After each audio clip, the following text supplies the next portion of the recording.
President Barack Obama says the U.S. must resist the urge to overreach when it comes to the involvement in a global crisis. In a new document outlining his national security priorities, the president says that the U.S. will always defend its interests and uphold its commitments to partners and allies.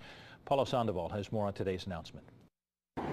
ISIS says a coalition airstrike by Jordan left an American hostage dead. She's 26-year-old Kayla Mueller, an aid worker held captive by the militants since August 2013.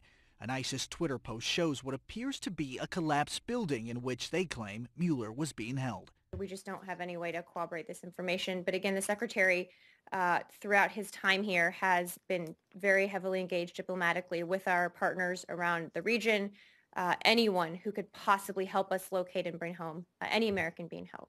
ISIS offering no evidence or proof of death. U.S. officials warning the unconfirmed claim should be met with skepticism. Their Jordanian allies also responding, calling the ISIS announcement a PR stunt, one meant to, quote, drive a wedge between the coalition.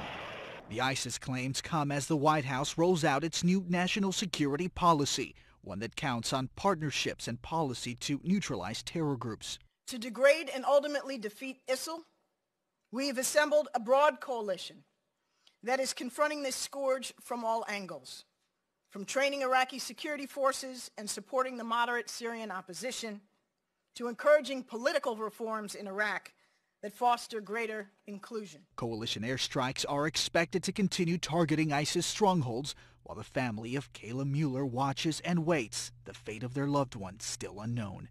Reporting in Washington, I'm Paulo Sandoval. And we ask you to join us Monday night for a special town hall meeting streaming on local12.com. Live panel discussion from our nation's capital. It looks at the impact of terror groups and their impact on our everyday lives. It starts at 7 o'clock. Hope you'll join us on local12.com.